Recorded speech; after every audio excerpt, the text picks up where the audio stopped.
Fala, meu povo! Boa tarde, Metanoia! Que bom ter vocês aqui com a gente, ó, nessa tarde. Vamos falar sobre o tradicionalismo cristão.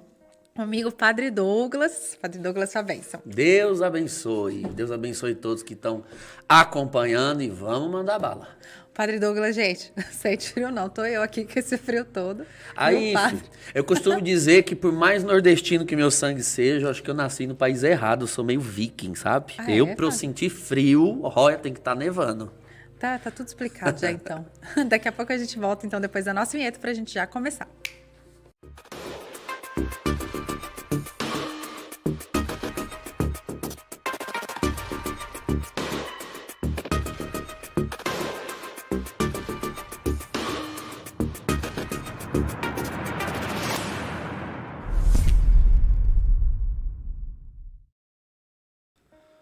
Ó, e você que tá aí com a gente, já chamou outras pessoas para vir com a gente falar desse assunto tão importante também. Todo assunto que a gente traz aqui tem sua importância, né, padre? Mas esse é algo muito recorrente aqui que a gente tem vivido muito na igreja. Então, traz outras pessoas para acompanhar essa live com a gente.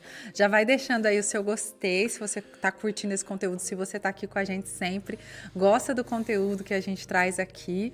Se você não gosta também, curte com a gente, pra gente trazer mais vezes, para esse conteúdo chegar para mais pessoas. Se não é inscrito, já se inscreve aqui no nosso canal e te convido também a compartilhar a nossa live para que esse conteúdo chegue para mais pessoas. E bora começar a nossa live. Ó, já vai deixando aí nos nossos comentários de onde você é, o seu boa tarde, pedindo a bênção pro padre, que todo Isso mundo já aí. entra pedindo a bênção, ele tá aqui para abençoar mesmo. E a gente vai conversando aqui no nosso papo sobre o que a gente vai falar agora, né, padre? Quando a gente fala em tradicionalismo cristão. Assunto que dá pano pra manga. E dá vários dias também do assunto, né, padre? É. Mas eu acho que é legal, a gente até falava aqui antes de iniciar, né? Da gente já começar falando sobre a diferença entre ser tradicionalista e ser tradicional. Né? A queima-roupa, assim, quando se usa essa expressão, tradicionalismo, o que vem à mente para a gente purificar a palavra, as ideias, para que a gente entenda que está falando todo mundo aqui da mesma coisa. O que vem à mente das pessoas, tradicionalismo, são aqueles grupos ligados à igreja, seja institucionalmente ou seja de hábitos e costumes, liturgia, etc. Mas são grupos e movimentos que defendem o retorno, nem diria o retorno, né? Eu diria a perpetuação da missa no rito tridentino. Então, existem grupos que não aceitam a missa no rito atual de Paulo VI, né? Não aceitam o Vaticano II. Existem, inclusive, grupos que são tradicionalistas, chamados sedevacantistas. Por que esse nome? Porque eles acreditam que a sede, né, a sé de Pedro, lá em Roma, está vacante, está vaga. Eles acham que os papas de João 23 para cá não são legítimos. Isso é muito perigoso. E parece que não, talvez alguém nunca tenha ouvido falar ou nunca tenha visto, mas são grandes esses grupos e fortes no Brasil. Né? No mundo inteiro, mas aqui no Brasil tem bastante. Então, quando se fala em tradicionalismo, geralmente os nossos bispos e o nosso clero entende, quando usa essa palavra, isso daí. Agora, pode ser que tenha alguém que está assistindo, né? Você aí na sua paróquia, na sua comunidade, entenda que tradicionalismo não chega a tanto. Talvez você nunca tenha ouvido falar desses grupos. E você entenda que tradicionalismo seria um conjunto de hábitos e costumes, usos e costumes, que estão ligados a tradições da igreja. Então, talvez você pense que tradicionalismo seja usar latim na missa, tocar a missa no órgão, mulheres de véu e saia, enfim, talvez você pense que isso seja tradicionalismo. O tradicionalismo tem essas coisas, mas isso é importante nós diferenciarmos. Ele, embora seja geralmente reconhecido por essas características, porque ele tem essas características, não é isso que faz o chamado tradicionalismo. Daí vem a necessidade da gente distinguir tradicionalismo de tradição. Né? Primeiro que essa palavra, tradição, toda vez que eu vou conversar com pessoas que vêm do protestantismo ou estão no protestantismo, eles entendem por tradição gestos, costumes, tradição no sentido assim, com T minúsculo. Se lembra daqueles evangelhos, principalmente o evangelho de Mateus, quando Jesus condena as tradições dos fariseus? Então, o que eram as tradições dos fariseus? Era o modo de lavar copos, pratos, ter que lavar as mãos, essas pequenas tradições desconectadas do espírito da lei, do amor a Deus, daquilo que realmente interessa. Quando você fica preocupado com firula, com detalhe e esquece das coisas mais importantes. Você vê Jesus discutindo com os fariseus o tempo todo a respeito disso. Por conta disso, geralmente o mundo protestante tem horror, abomina essa palavra, tradição. Porque para eles tradição é isso. É você ficar... Então, aqui no Brasil, para eles, tradições são essas tradições culturais que nós temos ligadas à igreja. A gente já fez, por exemplo, aqui um programa sobre as tradições juninas, né? É a quermesse, é a missa do santo, do padroeiro, é aquela procissão antiga, é aquela festa antiga, é aquela quermesse antiga. Isso são tradições? Sim. E acaba que o protestante pensa que tradição para nós se reduz a isso aí. Isso, meus queridos, são tradições com T minúsculo. Nós temos que ter em conta a tradição, com T maiúsculo, que não tem nada a ver com isso daí. Essas tradições, realmente, elas são tradições humanas, no sentido de que nós fomos criando ao longo dos séculos, seja aqui no Brasil, seja na Europa, enfim, sempre teve tradições, tem tradições desde o início da igreja. Mas essas tradições, elas mudam, elas passam, às vezes elas se aperfeiçoam, algumas caem em desuso. Então elas são humanas nesse sentido, de que elas são apenas manifestações de um senso comum ali, né, da comunidade. A grande tradição com T maiúsculo não é nada disso. A grande tradição a que nós nos referimos é a tradição apostólica.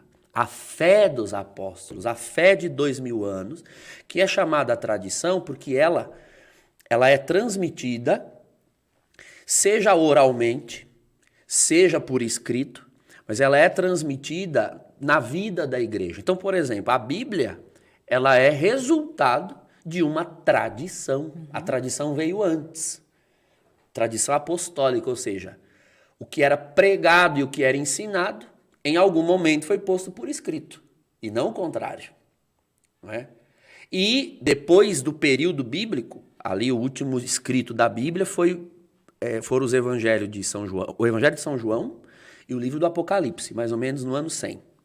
Dali para frente, nada do que foi escrito entrou para a nossa Bíblia, mas continuou existindo ensinamento, interpretações dos textos que já existiam, né? O magistério da igreja, os bispos, o papa, os pais da nossa fé continuaram transmitindo ensinamentos baseados na revelação apostólica. Isso é o que a gente chama de tradição de 2000 anos. Nesta tradição e ligadas a essa tradição, surgiram pequenas tradições, ou seja, hábitos, costumes que servem, né, que têm o intuito de melhor nos fazer viver a grande tradição. A grande tradição nunca muda. A grande tradição é palavra de Deus, isso é muito sério. A palavra de Deus para um católico é a Sagrada Escritura, a tradição e o ensinamento do magistério, que é o Santo Padre, o Papa e os bispos em comunhão com ele. Então, Thierry, dito isso, fazendo essa explicação, agora a gente tem como distinguir o que é um tradicionalismo e o que são tradições dentro da grande tradição da igreja. Não é? Tradicionalismo... Eu ia perguntar até, eu acho que o senhor vai falar, mas, assim, porque quando a gente fala nesse ismo, né, já com esse sufixo, a gente já pende... Isso mesmo. Já sempre pende para um negócio, assim, mais radical, que não é bom. Então, pode continuar. Eu costumo dizer assim, todo ismo é perigoso. Só tem dois que não são, o cristianismo e o catolicismo. Mas ismo, esse sufixo, né, quer justamente dizer que o radical da palavra, né, aquilo que vem antes do ismo, é levado às últimas consequências, é absoluto. Então, quando eu digo cristianismo, eu estou dizendo que Cristo é o absoluto. Ok, esse ismo é nosso mesmo, nós estamos nesse ismo. Agora, tradicionalismo seria um comportamento que coloca tradições, com T minúsculo, tradições, ainda que litúrgicas, ainda que ligadas ao culto, ainda que ligadas à piedade, mas que coloca tradições como absolutas, acima de qualquer outra coisa. Aí a gente entra num farisaísmo. Exato. Foi a isso que Jesus condenou. Jesus condenou tradição? Não, em hipótese alguma. Se você observar nos evangelhos, esse mesmo Jesus que discute com os fariseus, que tem litígio com eles por causa de tradiçõezinhas, é o mesmo Jesus que vai ao templo, isso era uma tradição, que vai a Jerusalém todos os anos na festa da Páscoa, isso é uma tradição judaica, que é visto no Evangelho de São João, sempre na festa das tendas ou dos tabernáculos, que também era uma tradição litúrgica do judaísmo. Então, não é que Jesus tem problema com tradição. O problema de Jesus é com tradicionalismo.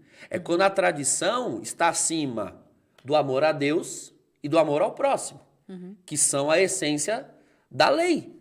Ele diz, os mandamentos todos se resumem a amar a Deus, e o segundo mandamento é semelhante a esse, e ao próximo. Então, a grande tradição está a serviço desse amor, ou seja, de prestar culto a Deus, com a vida, com a alma, e de edificar o ser humano. Se algum tipo de apego ou de propagação de uma determinada tradição, ao invés de fazer amar mais a Deus e melhor servir aos irmãos, atrapalha nesse processo, então você perverteu a finalidade daquela tradição. É porque aí a gente entra em coisas, às vezes, né, padre, que a gente já viu até assim, tem novela, tem tudo essas coisas, mas aquela coisinha da pessoa tá toda ali comportada, toda bem vestida, rezando, mas com o olhinho de lado, porque o outro ali tá com alguma roupa que não era pra tá. E aí, assim, aí eu também não estou dizendo que, então, por exemplo, dependendo da vestimenta que a pessoa está na missa, que esteja correta, eu não estou dizendo isso. Mas a que ponto o nosso olhar perde o foco, né, de Deus, assim, acho que eu vi até um padre falando sobre isso esses dias, da comparação do que, se você consegue reparar tanto nas outras pessoas que estão ao seu redor, é porque a essência do que é a celebração litúrgica, de quem é Deus, foi perdida naquele momento para você, porque o seu olhar está fora. Mas, assim, como até lidar com isso, assim, né, na prática, vamos colocar?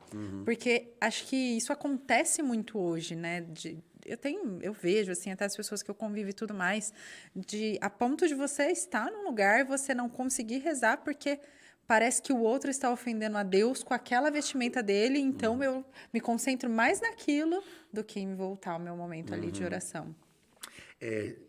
Isso é uma questão, vamos assim dizer, de retornar à verdadeira tradição.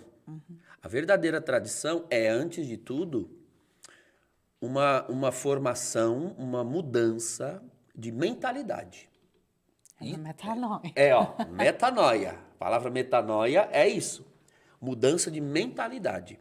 Você não começa o cristianismo na vida de alguém, seja esse alguém eu mesmo ou outro, você não começa de fora para dentro. Você começa de dentro para fora. E é claro, não é porque começou de dentro para fora que depois ele não precisa ser aprimorado. É de dentro para fora. Ou seja, é tudo. O seu interior, ele precisa aparecer. Quando o interior é mudado, todo o seu ser é mudado. Então, sim, o modo de uma pessoa convertida verdadeiramente falar, se vestir, se comportar, vai mudar também. Tem que mudar. Se não muda, então tem algum problema conversão dela, interior. Mas eu gosto sempre de dizer isso. Quem muda por dentro, com certeza mudará por fora. Mas nem todo mundo que mudou por fora já mudou por dentro. É perfeitamente possível você mudar por fora, você criar um conjunto de tradições estéticas que não necessariamente estão conectadas a uma mudança interior. Esse é o perigo. Então, nós precisamos saber muito bem contra o que nós estamos lutando. Isso é importante. A nossa batalha, o nosso combate é contra as tradições cristãs? Não, porque no momento em que nós estivermos fazendo isso, nós também não estamos entendendo qual é o nosso verdadeiro inimigo. Então, infelizmente, Tiele, tem hoje em dia quem, por exemplo, faça um combate, uma luta gratuita contra o latim, contra uma missa tradicional, contra o véu das mulheres. Contra o Papa. Contra o Papa. Enfim, é contra isso que você tem que lutar? Ai, porque... Ou no caso, quando eu digo tradicionalismo, né, no meio do clero também, lutam contra os padres que querem se vestir de padre. Contra batina, que padre que usa batina é tradicionalista. Padre que usa casula romana, para quem não sabe, casula romana é aquela que parece um violão, assim, ela é reta atrás, né? São tradicionalistas. O grande problema do nosso tempo são essas rotulações, sabe? Dentro da igreja. Rotulações, padre, assim, não sei o que o senhor acha, mas aí vem de novo uma coisa que tem se criado no nosso tempo com tudo, que é a chamada divisão, né? Então, se eu sou de esquerda, é essa pessoa que eu sigo. Se eu sou de direita, é essa pessoa que eu sigo. Aí, se eu não tenho isso, não tenho aquilo, eu só posso torcer para isso, eu só posso desejar aquilo. Se eu sou tradicionalista, eu só ando assim. E aí, se eu não sou, eu repudio. E sempre causando essa divisão, né? Que é tão, com certeza, nada querida por nosso Senhor Jesus Cristo, mas é algo que eu vejo assim que tem acontecido tanto, e aí você vê isso dentro da igreja, de ter aquele grupinho. Assim, com todo respeito, mas isso existe mesmo, o grupinho do véu, o grupinho, como o senhor falou, né, da missa do rito tridentino, e o grupo que é assim, mais para renovação carismática, que usa o terço na mão e a calça jeans e vai de camiseta de Jesus, né, para os encontros e tudo mais, e aí parece que esse equilíbrio de ter Jesus como centro ainda, parece que vai se perdendo e isso fica importando mais, como o senhor havia falado anteriormente. Isso que você está citando, eu chamaria de culto aos estereótipos. Estereótipos. Então, tem lá os carismáticos, tem os tradicionalistas, tem os progressistas. E tem os carismáticos tradicionalistas. Aí começa a ter as mesclas, né? Tudo bem, eu realmente acredito que, do ponto de vista psicológico, inclusive, todo mundo tem necessidade de sentimento de pertença. Tá? Isso se explica, do ponto de vista psicológico. Todo mundo tem a necessidade de se sentir parte de um grupo, pertencente a um grupo. E todo grupo, obviamente, para despertar o sentimento de pertença, ele oferece padrões de comportamento. Não só no palavreado e nas crenças, mas também na aparência. Então, um grupo que não ofereça isso, ele deixa a desejar antropologicamente, a gente fala, né? O ser humano ele tem necessidade dessas coisas. E você não vai ver mesmo nenhum grupo do ponto de vista da religião. Toda religião tem os seus sinais de pertença. É desde sempre no cristianismo, o símbolo do cristão, a cruz, o ictus, né, que era o peixe. A gente sempre teve sinais, símbolos. Nós sempre tivemos hábito de vestimentas. Né? Por exemplo, o véu. Né? O véu é desde o início da igreja, ele sempre existiu. Né? A questão não é o véu pelo véu. A questão é a seguinte: quando nós dizemos que pertencemos a um grupo, nós temos claro na nossa mente que esse grupo é a igreja ou é um grupo dentro da grande igreja? Essa é a questão. Dentro da grande igreja, tá? verdadeira e única igreja de Cristo, nós temos, sim, é verdade, carismas, muitos carismas. Exatamente. E existe a liberdade de expressão dos carismas, das espiritualidades. Você vai ver os carmelitas com seu escapulário, você vai ver a Legião de Maria rezando a sua catena, o apostolado da oração usando a sua fita vermelha, os franciscanos também com o seu hábito. Enfim, isso é diversidade de carismas na igreja. O que não pode é agora, em nome da minha identidade, eu atacar a do outro. Esse é o problema. Então, nós temos aqui a oportunidade de explicar duas palavras que nós conhecemos bem e que pouca gente reflete sobre o significado delas. A palavra católico, que a gente habitualmente traduz por universal, é universal em que sentido? Que universo é esse? É o universo dos elementos de salvação revelados por Jesus. Uma outra palavra que se poderia usar como sinônimo é total. Esse universo é uma totalidade, um universo. Então, para uma coisa ser católica, ela tem de conter dentro dela tudo o que um ser humano necessita para a sua salvação e tudo aquilo que está ligado aos elementos de salvação. Então, sacramentos, vida espiritual na graça, né? Virtudes teologais, dons do Espírito Santo, identidade cristã, isso é católico. Quando, nesse todo, uma outra possibilidade de traduzir a palavra grega católicos, é todo. Quando nesse todo eu seleciono uma parte, até aí tudo bem, porque ninguém pode ser sozinho o todo. Eu sozinho já sou uma parte.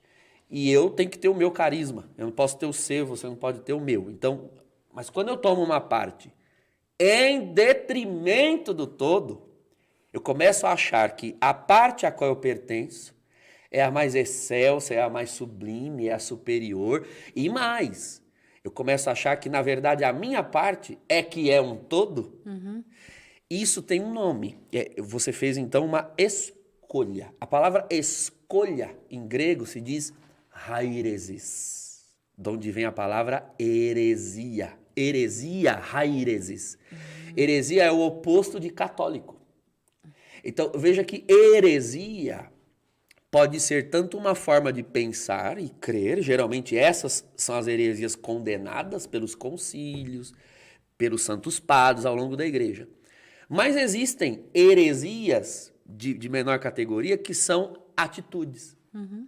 Existem atitudes heréticas. O tradicionalismo, não estou falando da tradição, mas esse tradicionalismo que é levantar a bandeira de elementos da tradição e simplesmente execrar, humilhar, desprezar quem não fez essa opção. Veja, pasme, por mais que as pessoas fazem isso, né, levantem essa bandeira da tradição em nome de um catolicismo, elas, na verdade, estão tendo uma postura herética. Olha só, você, por exemplo, como esses grupos tradicionalistas, dizer que o Papa não é o Papa. Padre, o senhor entrou nesse assunto e era uma coisa que eu queria falar há muito tempo aqui, porque traz muita curiosidade, inclusive aqui, dentro do nosso ambiente de trabalho também, sobre essa questão do sede-vacantismo. Porque isso o senhor falou, é muito perigoso, mas eles trazem argumentos muito fortes e contundentes, digamos assim, para trazer essa visão, né? E acho que é legal explicar, né? Então, para quem está nos assistindo. São argumentos, eu não diria fortes, eu diria enfáticos. Isso, eles acho que é põem essa muita, palavra. eles põem ênfase, eles vociferam aqueles argumentos. De certa forma, impositivo. Mas são argumentos que, se você observar, é como o cão que ladra, é como um pincher, né? Que ladra porque é a única defesa que ele tem, mas no fundo ele sabe que ele é muito pequeno e que com um chute ele pode ser botado para voar. Mais ou menos eu vejo assim esses argumentos.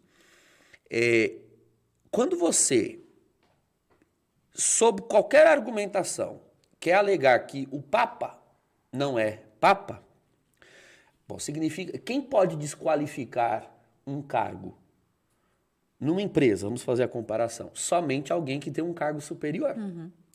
Só quem pode dizer para você que você não é boa funcionária é o seu superior.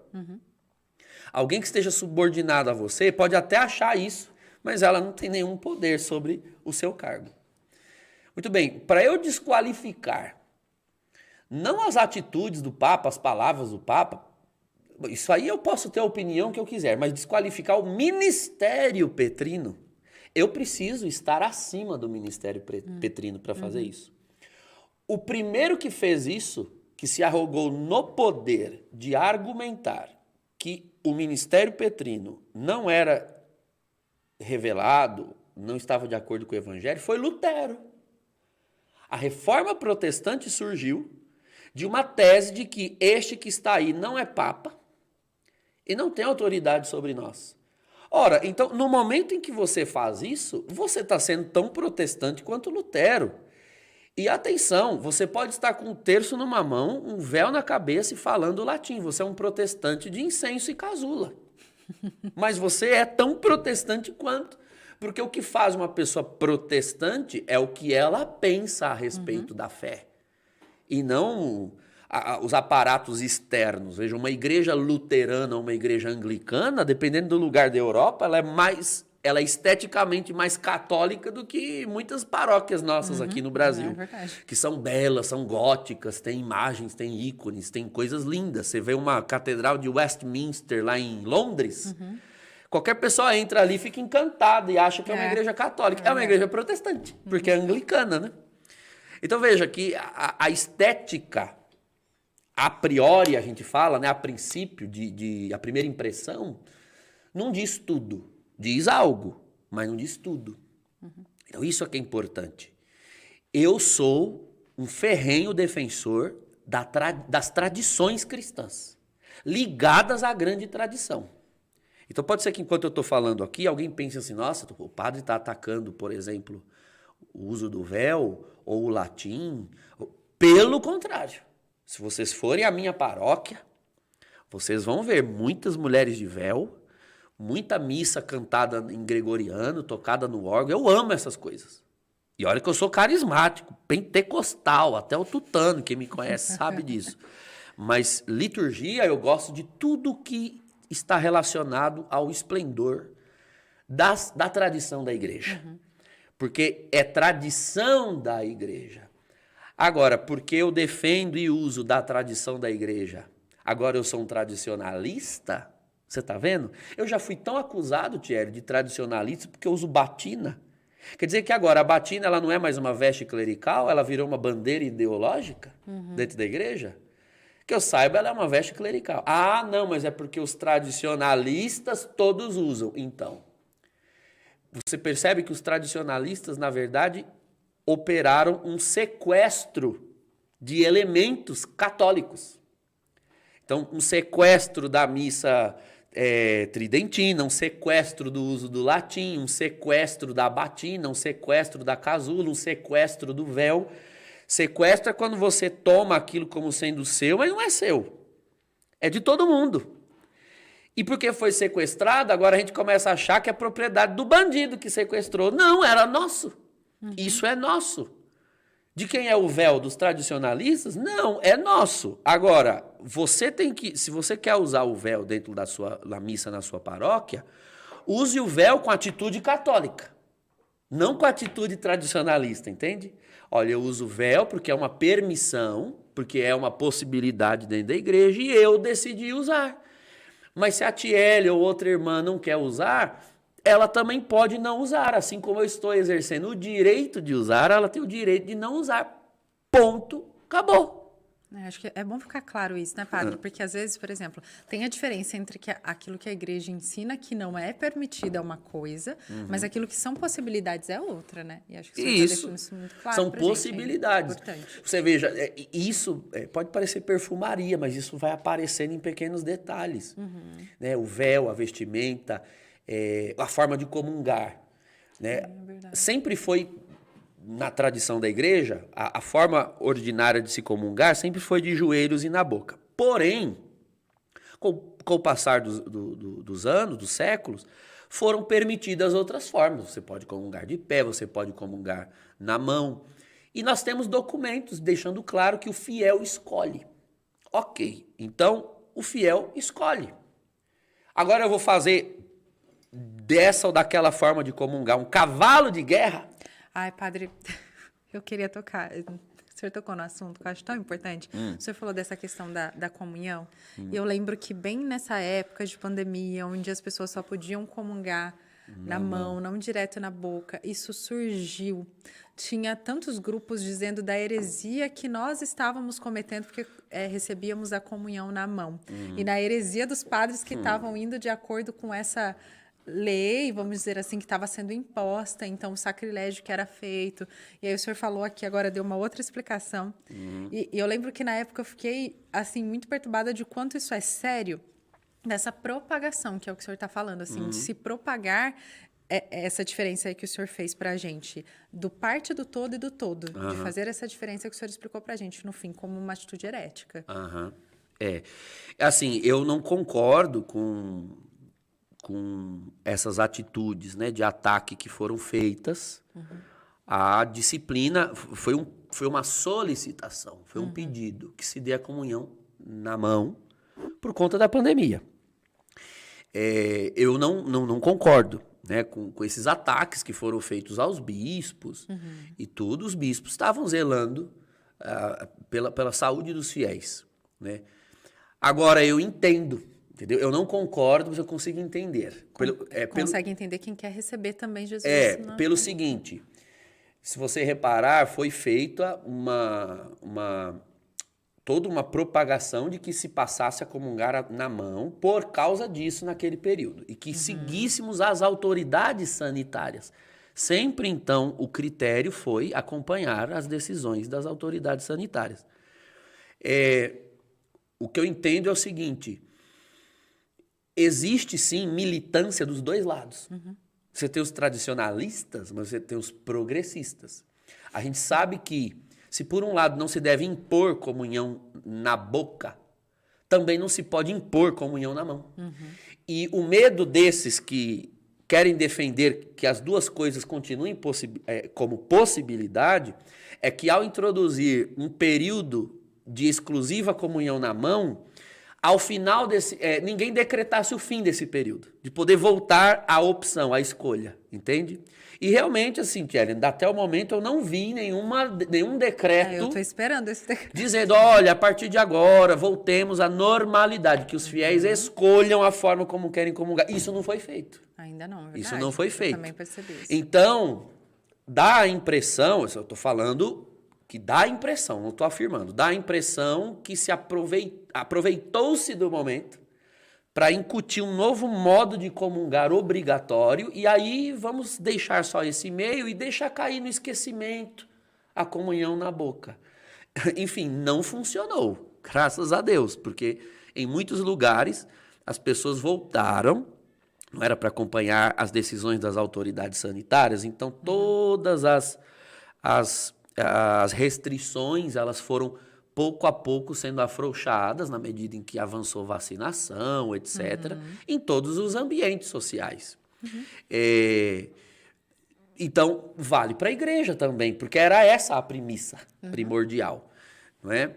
Mas o que eu digo é o seguinte: ainda que a gente saiba que existe militância dos dois lados, quem defende a catolicidade precisa ter paciência, não é?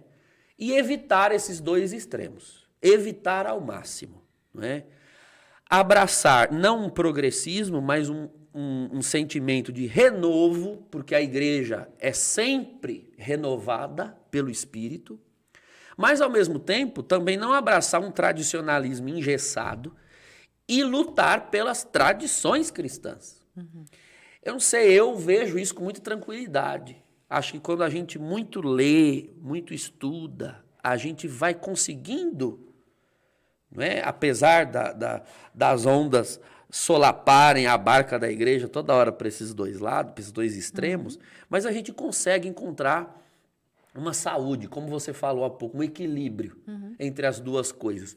Eu não vejo dicotomia, oposição entre você fazer uma liturgia bem tradicional e ter uma pastoral na paróquia, na comunidade, a missão, né, o apostolado da sua comunidade, da sua paróquia, bastante atualizados, olhando para os irmãos. Eu não vejo a oposição. Eu também não. E o senhor falou, a Bernadette de Lourdes fez um comentário até aqui. Opa. Fui a uma missa em latim, senti uma presença de Deus muito forte. Lá Deus é o centro, muito silêncio. E aí ela fala da experiência dela. Aí, voltando para o que o senhor falou, eu acho que, assim, é muito interessante, porque até na comunidade que eu participava, muitas vezes a gente fez a missa ali mais voltada para um rito mais tridentino, rezando em latim, muitas coisas, partes fixas como santo, cordeiro, tudo em latim, a oração eucarística também. Mas as músicas não eram músicas no órgão, eram músicas mais carismáticas, no violão, num teclado. Então, assim, e não tem também esse embate, como o senhor está falando. Mas uma coisa que eu percebo muito é a questão da experiência, que ela fala da experiência dela, eu também compactuo disso, acho que realmente é muito forte, é muito bonito. Mas tem gente que já é ao contrário, que já não consegue rezar tanto nessa outra formação. Mas uma coisa que eu penso que a gente tem que tomar muito cuidado, e o senhor até me corrija se eu estiver errado, é dessa questão, o senhor falou uma coisa que eu achei muito importante, que para o senhor é leve, porque o senhor lê, estuda, coisa que muitas vezes nós não fazemos. Então, a gente simplesmente vai por aquilo, claro que eu não estou falando dos sacerdotes que são exemplos para a gente, das pessoas que são exemplos, mas a gente às vezes acaba indo por uma questão de modismo. Hoje em dia, assim, tem várias coisinhas que viram modismo, igual modismo. até a própria questão do véu. Muita gente às vezes vai, usa e não sabe por que está usando. Você tem que usar com o sentido daquilo que realmente é. Ou todas as outras coisas, assim. Então, eu acho que a gente tem que só tomar esse cuidado para não ir sempre para um lado ou para o outro, por uma questão de ser ou mais acessível, ou é modinho, ou é mais bonita, mas saber o sentido real de cada coisa, do porquê eu vivo cada coisa. É que o problema não são as tradições, né? O problema são as tradições vazias. Qual é o recheio das tradições? A tradição, com T maiúsculo. Na grande tradição da igreja, você tem o sentido, você tem a resposta, você tem a âncora de todas as pequenas tradições. Quando você quer simplesmente trazer à baila, à tona, as grandes tradições, e elas não estão conectadas, nem levam você à grande tradição da igreja de 2000 anos, aí você está apenas repetindo, reprisando o farisaísmo atacado por Jesus, só que agora em versão cristã e não judaica. Acaba se tornando até superstição, não é? Olha, por exemplo, eu pratico a verdadeira devoção de Nossa Senhora desde 2003. 2003 eu fiz a minha consagração a Nossa Senhora, não é? Uso a cadeia, né, a medalha. Eu conheci a verdadeira devoção numa época que ela era uma grande novidade. Era muito difícil você encontrar uma versão do livro de São Luís Maria Montfort, né? Era muito difícil encontrar. Hoje em dia você tem a torta e a direita. De todas as formas, né? E para muita gente virou moda. Virou moda. Quer usar a corrente, ostentaram uma corrente. Por exemplo, eu já uso a corrente no pé. Porque eu não tenho muito... tudo que põe no meu punho cai. Não uso relógio, não uso, eu sou muito atrapalhado. Então eu uso no pé, já para não ficar alardeando. Eu vivo a devoção, eu pratico a devoção. Não preciso ostentar. Mas existem muitos círculos essa desconexão. O apego ao símbolo de uma devoção mais do que a devoção que gera o símbolo. Isso é perigoso. Eu estou dizendo que todo mundo que usa cadeia está assim? Não, porque não tem como eu emitir juízo apenas olhando os elementos estéticos, externos. O que eu estou dizendo é que pode haver. Pode haver. E é preciso ter cuidado. Você pode ter um padre que usa batina pelo meio da rua e ser um padre extremamente santo. Mas você também pode ter um padre que usa batina no meio da rua e está se escondendo atrás da batina. E pode estar né, tendo algum comportamento contrário à fé. Eu não sei. Então, justamente porque eu não sei, eu não posso emitir juízos em cima do uso da batina. Quem usa batina é tradicionalista, esse povo é louco. Não, quem não usa batina é herege e não tem a tradição e esse povo é louco. Como que você fecha um juízo em cima de algo estético? Não pode. É esse alerta que eu quero dar. Não se fecha juízo em cima do elemento estético. Essas que usam véu tão doida. Ou essas que não usam véu tão doida. Meu Deus. As que não usam véu. Você não pode emitir juízo fechado. Porque você não tem acesso ao todo. Tá vendo de novo a palavra católico, né? Você não tem acesso ao todo. Você não vê nem o coração da pessoa, nem o sentimento, nem as motivações dela. Você vê, minha avó faleceu com quase 93 anos. E ela usava. No Nordeste chama mantilha, não chama véu, né? Que em Portugal chama mantilha também. E ela usava. Ela aprendeu de pequena que a mulher tinha que usar. Porque houve um período na nossa igreja em que era obrigatório o uso do véu, ao menos para comungar. Você não precisava passar a missa toda de véu.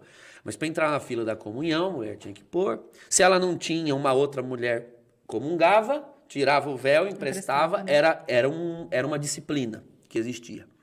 Então, minha avó sempre usou. Você dizer para ela, olha, dona pastora, era o nome da minha avó, era o nome de batismo, pastora. Olha, dona pastora, a senhora... Fica explicado, pai. Ela era pastora, tá vendo? Por isso que eu sou meio crente, assim. Dona pastora, a senhora é tradicionalista. Ela não ia entender. Essa palavra não diz nada para ela. Porque isso para ela era um ato de piedade, era um costume de sempre. Então, é perigoso esse juízo. Eu me lembro de um bispo, já falecido, o bispo que me ordenou. Ele odiava, né? Ele era desses mais progressistas, né? Mas ele odiava as missas tridentinas e o uso de latim, porque, segundo ele, isso era um retrocesso, né? Era voltar ao passado. Só que, geralmente, quem gosta dessas missas mais tradicionais são jovens. Tem muitos jovens nesses movimentos mais conservadores, mais tradicionais. E aí eu comecei a perceber, eu acho que ele não consegue exercer uma empatia, né, o bispo. Porque isso era um retrocesso para ele, porque ele foi ordenado padre lá na época em que tudo era em latim. Para o jovem, aquilo não é retorno a nada, porque o jovem não nasceu na época de latim. Para o jovem, aquilo é uma novidade. Na cabeça do jovem, ele está indo para frente, rumo a algo novo. Na cabeça do bispo, que tinha mais de 70, 80 anos, é que aquilo era um retorno. Você entende que um mesmo elemento pode ser observado a partir de distintas perspectivas. Mas, ao mesmo tempo, eu acho que se torna assim, muito perigoso também quando a gente começa... Claro que o senhor também já citou isso, mas quando a gente começa a colocar na igreja a ideia da modernidade. Então, por exemplo, essa questão de repente, de vestimento e tudo mais, isso não cabe mais na igreja, porque a igreja precisa estar atual com o seu tempo. E eu acho isso, assim, tão perigoso, né? Porque quando a gente fala da igreja, quando a gente fala do cristianismo, estamos falando de uma pessoa. A gente está falando do evangelho. Então, eu também não estou falando, né? A gente até comentava ali antes, né? A gente não está falando que, então, vamos todos voltar, porque na época de Jesus todo mundo usava túnica, e vamos todos usar túnica. E ninguém usava celular, vamos jogar fora os smartphones. Não é isso que a gente está falando, né? Mas um cuidado que se precisa ter também com isso que o senhor falou da tradição com T maiúsculo, da tradição da igreja, de não afrontar essa tradição também, que é a essência de todo o cristianismo. Você vê que nós estamos aqui combatendo os ismos. Então, o nosso problema não pode ser nem com tradição e nem com progresso. O nosso problema realmente precisaria ser com tradicionalismo e progressismo. Então, esses exemplos que você deu são exemplos de progressismo, que é você avançar, estar sintonizado com o mundo atual, o mundo moderno, os costumes do mundo, a qualquer custo. Calma lá, a qualquer custo, até a custo do evangelho, até a custo, né, às custas da tradição que nos trouxe até aqui, porque você pode não gostar de certas posturas tradicionais, mas você não pode negar que foi esta tradição de 2000 anos que nos trouxe até aqui. E agora, depois que ela nos trouxe até aqui, nós vamos simplesmente nos divorciar dela? Não, isso é muito perigoso, extremamente nocivo. Então, Thiele, basicamente, essa é a grande discussão, né? O assunto que a gente está trabalhando hoje aqui, essa é a grande discussão dos últimos 60 anos, viu? 60 anos, a gente não vai resolver aqui e nem esgotar todos os temas. Oh, meu Deus, né? O Papa tá anotando aqui o que a gente está falando no programa. Mas a gente não vai resolver isso aqui. E nem vamos esgotar todos os assuntos que dizem respeito ao tema. Porque é um tema longo. Basicamente, a tensão que existe desde os anos 60 para cá é exatamente essa. Como estarmos atualizados no sentido de que o mundo entenda a linguagem do evangelho que nós queremos transmitir e, ao mesmo tempo, não sermos infiéis à tradição de 2000 anos. Porque é essa tradição que nos garante a fidelidade à pregação apostólica, ao testemunho da ressurreição, etc. Então, essa é a tensão, né? Fiéis à tradição e, ao mesmo tempo, renovados. Sim. Né? Nos renovar. Então, você veja que os progressistas defendem mais renovação e menos tradição, e os tradicionalistas mais tradição e menos renovação. E fica... no embate desnecessário, né? Embate. Mas achei legal aqui uma coisa que a Fernanda falou. O grande perigo é o progressismo, heresias e meias verdades dentro da Santa Igreja. Eu concordo com ela, mas ela estava falando aqui também do Papa Pio X, que já alertava sobre o perigo do modernismo dentro da Igreja. Mas eu acho que isso que o padre falou faz muito sentido, assim. Na verdade, existem os dois perigos, né? Não é uma coisa só. A gente precisa ter aí esse equilíbrio, essa sanidade para entender o que é necessário viver e respeitando também o outro, mas não só nesse sentido bonitinho do falar do respeito, mas aquilo que é correto. Não estou falando aqui para a gente... o que o padre citava sobre até... Deu o exemplo do véu, mas é que eu acho que é muito claro para a gente isso, né? Ter uma igreja onde o padre proíbe, eu já vi isso, os fiéis, as mulheres em si, que usem o véu na missa. Tá errado também. Pelo amor de Deus, não. É triste. Porque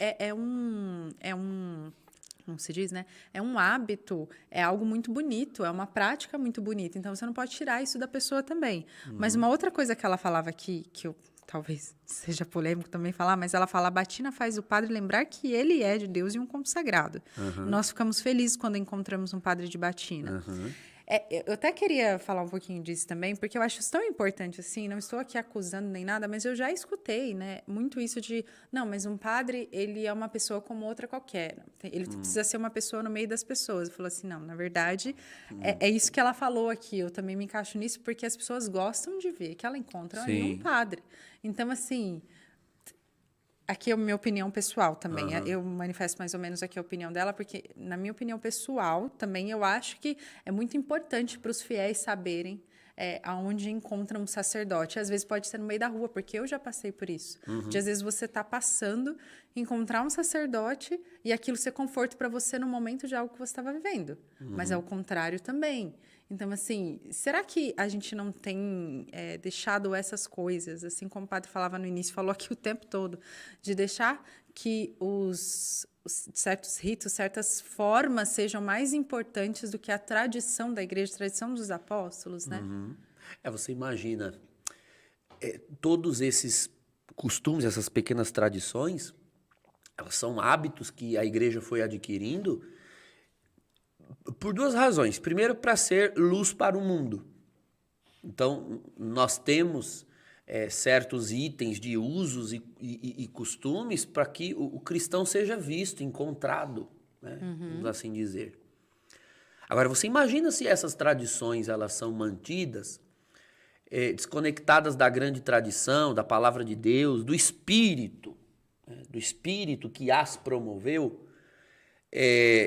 Isso, ao invés de fazer com que os usos e costumes sejam um serviço, vai virar um desserviço. Você imagina você ver o padre de batina na rua, ok, isso é maravilhoso. Nossa, que bom, tem um padre ali. Vou pedir a bênção para ele. Aí a pessoa vem, pede bênção, o padre, sei lá, dá um tapa nela ou xinga. Sai daqui!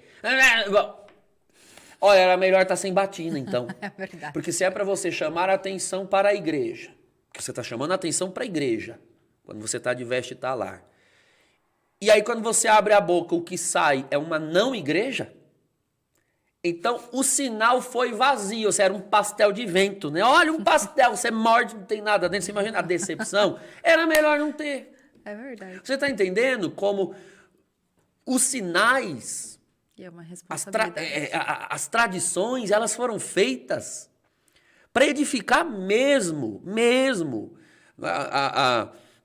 O latim, o rito antigo, o véu, é para edificar mesmo. Agora, quando por trás daqueles sinais não tem nada, ou pior, tem algo que não presta, você traiu o sinal. Na realidade, você está traindo o sinal. É para isso que você defende o sinal, para poder traí-lo? Você já imaginou isso? Você disse bem, é um desserviço, né? É um grande desserviço. Eu vou naquela paróquia, porque as missas são em latim. Mas aí na paróquia é todo mundo um bando de fofoqueiro. Assim, eu não estou dizendo que todo lugar é assim. É um exemplo que eu estou criando. A missa lá é linda, tá? A missa lá é linda, mas termina a missa também, ninguém se ama, ninguém faz nada junto, ninguém evangeliza, não tem uma missão, não tem nada para perseverar ali, não tem uma atividade para a juventude, não tem um trabalho com casais. Então vocês estão fazendo o quê? Vocês estão prestando culto, vocês realizam ritos e depois vão embora para casa, cada um viver a sua vida do seu jeito? Bom, me desculpe, mas isso é paganismo. Os pagãos também fazem grandes liturgias. Eu já contei meu testemunho aqui há pouco tempo.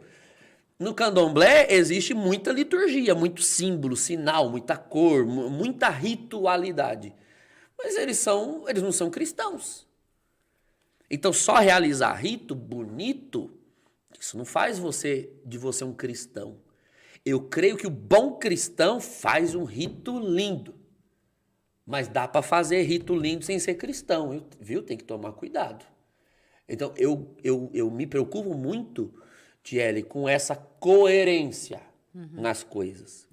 Tem que ter coerência. Eu realmente acredito que os sinais da tradição, eles são um belo serviço, um grande serviço, mas quando conectados à tradição. Olha, lá na paróquia, algumas das irmãs que usam véu, elas dão testemunho de, às vezes, moças, mulheres que não são assim muito de igreja, mas vêm à missa lá na nossa paróquia, e aí, né, são preenchidas pela pregação, pela palavra, e tem o desejo de pertencer ali. Eu quero vir mais a essa paróquia. Queria conversar com alguém. Elas vão procurar as mulheres que estão de véu. Essa está de véu, provavelmente essa seja uma católica mais engajada. E graças a Deus, quando elas pegam lá uma das irmãs de véu, que realmente são cristãs valorosas, e elas começam a pastorear aquela moça. Olha, vem, o nosso grupo reúne tal dia, tá? Então chama ela para outras coisas além da liturgia. Aí sim, olha como o véu foi um sinal. Essa é a função dele. Né? Claro, ele é um sinal para várias coisas, mas para aquela pessoa que não é da nossa fé, serviu de sinal de simpatia, gerou simpatia pela nossa igreja. Agora, graças a Deus que debaixo daquele véu tinha uma irmã valorosa. Imagina se é uma desgranhenta. Ela vê ali debaixo daquele véu uma irmã que não sabe acolher, que não tem nenhum conteúdo para passar, nenhuma paciência para ouvir. Então, os sinais, eles trazem consigo, eles impõem consigo responsabilidades. Eles trazem. E quem não está disposto a responder, porque a palavra responsabilidade tem a ver com né? Responsável, você tem que responder por aquilo. Então, se eu estou aqui de clérigma, e eu vim o caminho todo de clérigma, e vou continuar hoje o resto do dia assim, eu preciso responder pelo hábito que eu estou usando. Não é? Ontem eu estava Eu fui para Curitiba, voltando ontem, sempre ando no avião assim. Sempre passa alguém. Sua bênção, padre. Deus abençoe. É uma alegria para mim. A pessoa viu, Deus abençoe. Aí eu entrei no avião, sentei a poltrona e as duas moças que estavam do lado, falei, ai, graças a Deus, tem um padre no avião. Aí eu disse, espero que eu seja útil. Aí elas já riram, né? Porque espero que eu seja útil, mas não se preocupe não que o avião não vai cair, não vou precisar absolver ninguém.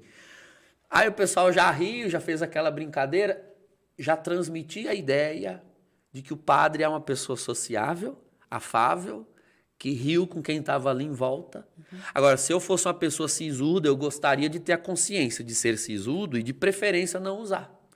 Porque se eu for abordado, porque o sinal, ele gera essa possibilidade de você ser abordado, né? A possibilidade da abordagem.